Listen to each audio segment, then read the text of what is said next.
Waiting for the day God would send a king, as they had heard the prophets say. Long ago Isaiah had foretold a Prince of Peace, a mighty God whose hand would cause all suffering to cease. He would come in power like they'd never seen before. The roar of Judah's lion would be quieted no more. He'd overthrow the government and policies of Rome, and occupy Jerusalem and sit on David's throne.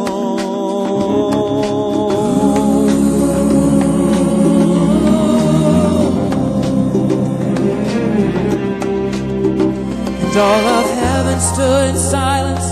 The dreaded day had come, the day the disobedience demanded God's own Son. The angels hushed their singing as their king would leave them soon to be a tiny baby in a teenage virgin's womb. But he would not be born into a palace made of gold. He'd be the humble sacrifice Isaiah had foretold. They watched him trade his glory in for garments of a slave, and walk the lonely road to earth to suffer and to save. The universe was fashioned by the very words he said. So why then would he choose to have nowhere to lay his head? And why would he leave heaven for a small Judean town, and try to make them see that he was God come down to live a sinless life? Though he was tempted just like me, and satisfy God's holiness so I could be made free. He had to be like me to bear my shame. That's why he came. That's why he came. That's why he came. That's why he came. The angry crowd was shouting. They cried out, "Crucify! He isn't who he claims to be, and for that he must die." They couldn't understand, so they crucified God's Son.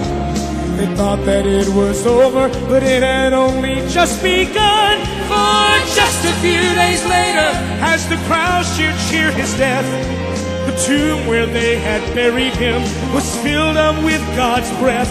He rose again triumphant, the King of David's seed.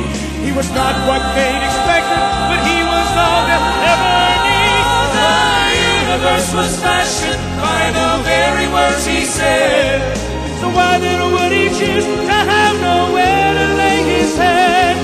And why would he leave heaven for a small Judean town, to try to make them see that he was God come down to live a sinless life? Though he was tempted just like me, and satisfy God's holiness so I could be made free.